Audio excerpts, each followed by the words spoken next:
আমরা অনেকে লোগো তৈরি করে থাকি, কিন্তু লোগোর অনেক সময় ব্যাকগ্রাউন্ড থেকে যায়, তার কারণে আমরা ব্যাকগ্রাউন্ড রিমুভ করতে পারি না। তো আজকের ভিডিওতে আমি দেখাবো কিভাবে আপনি যে কোনো ছবির লোগোর ব্যাকগ্রাউন্ড কিভাবে রিমুভ করবেন। তো যাই হোক, আপনি আপনার এই ক্রোম ওপেন করে নেবেন, ব্রাউজার। দেখতে পাচ্ছেন আমি রিমুভ বিজি নামের একটি ওয়েবসাইট লিখে সার্চ করছি। আপনি রিমুভ বিজি ওয়েবসাইটটিকে ওপেন করে নেবেন। অনেকেই ওয়েবসাইটের সাথে পরিচিত, আবার অনেকে হয়তো বা জানেনই না যে ওয়েবসাইটের মাধ্যমে এক ক্লিকে আপনি যে কোনো ধরনের ব্যাকগ্রাউন্ড রিমুভ করে ফেলতে পারেন। পাচ্ছেন যে রিমুভ বিজি, এখানে আমি একটি ফটো সিলেক্ট করে নিচ্ছি। তো এখান থেকে দেখতে পাচ্ছেন আমি এই ফটোটি সিলেক্ট করে নিচ্ছি। গাইস, এখানে কিছুটা সময় দিবেন, কিছুটা সময় পর দেখতে পাচ্ছেন এখানে কিন্তু আমার ব্যাকগ্রাউন্ডটি রিমুভ হয়ে গিয়েছে। তো এখানে কিন্তু খুব সুন্দরভাবে ব্যাকগ্রাউন্ড রিমুভ হয়ে গিয়েছে, এবং এই আমরা যদি এটা ম্যানুয়ালি করতে যাই তো দেখা গেছে আমাদের অনেক ধরনের প্রবলেম হয়, তো ঠিকঠাক মতো ব্যাকগ্রাউন্ডটা রিমুভ করা যায় না। দেখতে পাচ্ছেন খুব সুন্দরভাবে ব্যাকগ্রাউন্ডটা কিন্তু রিমুভ হয়ে গিয়েছে, এবং আপনি চাইলে এখানে কিন্তু ব্যাকগ্রাউন্ড অ্যাডও করতে পারবেন, আলাদা ব্যাকগ্রাউন্ড। অথবা যদি আপনি চান যে না, কোনো ব্যাকগ্রাউন্ড অ্যাড করবেন না, শুধুমাত্র আপনার এই ইমেজটা প্রয়োজন, যে এখান থেকে আপনি ইমেজটাও নিতে পারবেন। এখানে দেখতেই পাচ্ছেন আমি কিন্তু খুব সুন্দর, খুব সহজে এক ক্লিকই কিন্তু আমি ব্যাকগ্রাউন্ড রিমুভ করে ফেলেছি। এখান থেকে ডাউনলোড করার জন্য ডাউনলোডে ক্লিক করবেন, তাহলে কিন্তু এখান থেকে যে ডাউনলোড করে ফেলতে পারেন। তো এখান থেকে যদি এইচডি তে ডাউনলোড করতে যান তাহলে অবশ্যই আপনাকে এখানে সাইন আপ করতে হবে। আপনি একটি অ্যাকাউন্ট তৈরি করে নেবেন, তাহলে এখান থেকে এইচডি তে আপনি ডাউনলোড করতে পারবেন। এখানে এইচডি এবং নরমালি যেটা ডাউনলোড হয় সেটাও পুরো পারফেক্ট, কোনো অসুবিধা হয় না, তো সেটা দিলেও হয়। তো গাইস, দেখতে পাচ্ছেন এখানে আমি একটি অ্যাকাউন্ট তৈরি করেছি, জিমেল দিয়ে জাস্ট লগ ইন করে দিয়েছি। দেখতেই পাচ্ছেন আমার অ্যাকাউন্টটি তৈরি হয়ে গিয়েছে, সাইন ইন সাকসেসফুল। আমি এখানে আরেকটি ইমেজ আপনাদেরকে ব্যাকগ্রাউন্ড রিমুভ করে দেখাই। এখানে আমি একটি লোগো আপলোড করেছি, দেখতে পাচ্ছেন একটি লোগো আমি আপলোড করেছি। এই লোগোটির ব্যাকগ্রাউন্ড আমি রিমুভ করে আপনাদেরকে দেখাবো। এখানে এই যে দেখতে পাচ্ছেন এই লোগোটা 66, এই লোগোটা কিন্তু আমি এখানে আপলোড করেছি। তো এখান থেকে কিন্তু আমি এই লোগোর ব্যাকগ্রাউন্ডটি কিন্তু অটোমেটিক রিমুভ হয়ে গিয়েছে, দেখতে পাচ্ছেন। দেখা গেছে যে এটা অনেকেই আমরা কিন্তু অনেক সময় দেখা গেছে লোগো করি, কিন্তু ব্যাকগ্রাউন্ডের কারণে আমরা কিন্তু লোগোটা করে কোনো সাইডে, ভিডিওর কোনায় অথবা কোথাও না কোথাও এটা সেট করতে পারি না। কিন্তু খুব সহজে এখান থেকে কিন্তু এক ক্লিকে আপনি চাইলে কিন্তু আপনার লোগো বলেন, ইমেজ বলেন, যে কোনো ইমেজ বা লোগোর ব্যাকগ্রাউন্ড আপনি কিন্তু রিমুভ করতে পারবেন। দেখতে পাচ্ছেন আপনি কিন্তু খুব সুন্দরভাবে এখানে কিন্তু ব্যাকগ্রাউন্ড অ্যাডও করতে পারবেন। এখানে কিন্তু অনেক ধরনের ব্যাকগ্রাউন্ড এখানে রয়েছে, যে দেখতেই পাচ্ছেন। এখানে দেখতে পাচ্ছেন এই যে অনেক ধরনের ব্যাকগ্রাউন্ড রয়েছে। আমি যেটা জাস্ট আপনাদেরকে দেখাচ্ছি, যদি আপনাদের ব্যাকগ্রাউন্ডের প্রয়োজন না হয় তারা অ্যাড করবেন না।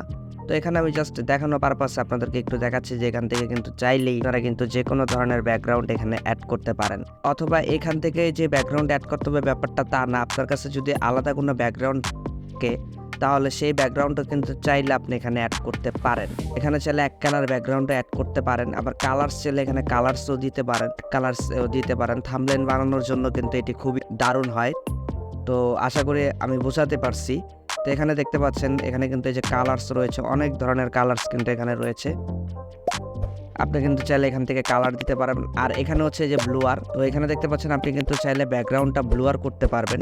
এখানে যে দেখতে পাচ্ছেন আমি ব্লুয়ারটা অন করে দিয়েছি, এবং আপনি এখান থেকে কিন্তু চাইলে ব্যাকগ্রাউন্ডটা ব্লুয়ার করতে পারবেন। তো ব্যাকগ্রাউন্ড ব্লুয়ার করার জন্য এখানে দেখতে পাচ্ছেন এই যে আমি ইমেজটার কিন্তু পিছে ব্যাকগ্রাউন্ডটা কিন্তু ব্লুয়ার হয়ে গিয়েছে। এই যে দেখতে পাচ্ছেন এই ইমেজটা ছিল কিরকম, এখন কিন্তু কত জোস লাগতেছে দেখতে, আশা করি বুঝতেই পারছেন। এখন কিন্তু যে কেউ দেখলে মনে করবে যে এটা কিন্তু ডিএসএলআর দিয়ে তোলা। তো কত নর্মালি ছিল, এখানে দেখতে পাচ্ছেন এই যে নর্মাল একটা পিক ছিল, সেই পিকটা কনভার্ট করে কিন্তু এখন দেখতে পাচ্ছেন যে পুরো ডিএসএলআর মোডে এই পিক তোলা হয়েছে, এরকম মনে হচ্ছে ব্যাকগ্রাউন্ড রিমুভ করে। এখানে আপনি কিন্তু 3-4টা কাজ করতে পারবেন, সেটা হচ্ছে ব্যাকগ্রাউন্ড ব্লোয়ার করতে পারবেন, ব্যাকগ্রাউন্ডে আপনি যে কোনো পিকচার অ্যাড করতে পারবেন, এবং আপনি যে কোনো ইমেজ বলেন, তারপর আপনি লোগো বলেন, এগুলার প্রত্যেকটার ব্যাকগ্রাউন্ড কিন্তু আপনি এখান থেকে রিমুভ করতে পারবেন। এখন কিন্তু দেখতেই পাচ্ছেন এখানে কিন্তু পিকটা কত সুন্দর দেখা যাচ্ছে। একটু জুম ইন জুম আউট করে আপনাদেরকে দেখাই।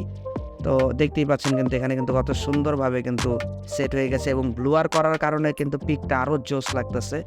এক ক্লিকে কিন্তু দেখতে পাচ্ছেন আমরা কিন্তু অ্যাড করে ফেলছি। এটা হচ্ছে ইরেজারে যদি আপনি ক্লিক দেন তাহলে কিন্তু এখান থেকে ডিলিট হয়ে যাবে। গাইস, আমি এখন আপনাদেরকে আরেকটি লোগো আপলোড করে আপনাদেরকে দেখাই। তো এখানে দেখতে পাচ্ছেন আমি আরেকটি লোগো আপলোড করব।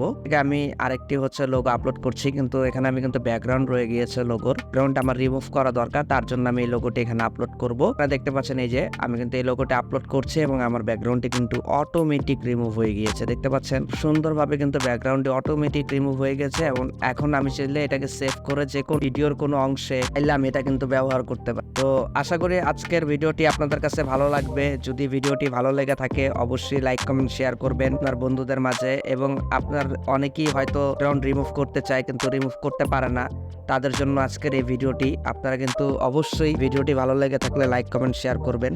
এবং দেখতে পাচ্ছেন আমি আরেকটি লোগো কিন্তু আপনাদেরকে আপলোড করে দেখাচ্ছি ব্যাকগ্রাউন্ড রিমুভ করে। আপনি যদি এখান থেকে এভাবে সেভ করেন, যদি আমি ডাউনলোড করে দেখাই যে ডাউনলোড করছি, ডাউনলোড করার পর যদি এটা আমি ওপেন করে আপনাদেরকে দেখাই একটু, দেখতে পাচ্ছেন আমি ওপেন করে দেখাই। তো ওপেন করে দেখালে দেখবেন যে এই যে দেখতে পাচ্ছেন এটা কিন্তু ব্যাকগ্রাউন্ড ছাড়াই কিন্তু সেভ হয়েছে। অনেক প্ল্যাটফর্ম আছে আপনি ব্যাকগ্রাউন্ড রিমুভ করার পরও যদি সেভ করেন তাহলে ব্যাকগ্রাউন্ডে হয় সাদা থাকে না হয় কালো থাকে। তো এটা কিন্তু দেখতে পাচ্ছেন সম্পূর্ণ ট্রান্সপারেন্ট হয়ে কিন্তু সেভ হয়েছে। তো এই যে দেখতে পাচ্ছেন এখন যদি এটা কোথাও আপনি আপলোড করেন তাহলে কিন্তু খুব সহজেই কিন্তু এটা শুধুমাত্র পিকচারটাই আপলোড হবে, এটা সম্পূর্ণ ব্যাকগ্রাউন্ডটা রিমুভ হয়ে গেছে। তো গাইস আশা করি ভিডিওটি ভালো লেগেছে। যদি ভিডিওটি ভালো লেগে থাকে অবশ্যই লাইক কমেন্ট শেয়ার করতে ভুলবেন না। আপনি যদি আমার চ্যানেলে নতুন হয়ে থাকেন তাহলে অবশ্যই আমার চ্যানেলটিকে সাবস্ক্রাইব করতে একদমই ভুলবেন না। এর আগেও অনেক দারুণ ভিডিও আপলোড করেছি। যারা ফ্রি হোস্টিং নিতে চাচ্ছেন তারা চাইলে আমার চ্যানেলটি ভিজিট করতে পারেন। এরকম ইন্টারেস্টিং ভিডিও আরো সামনে নিয়ে আসবো। তো চ্যানেলটি সাবস্ক্রাইব করে পাশের বেল আইকনটি অন করে রাখতে একদমই ভুলবেন না। তো আজকে এই পর্যন্ত, ভালো থাকেন সবাই, ধন্যবাদ।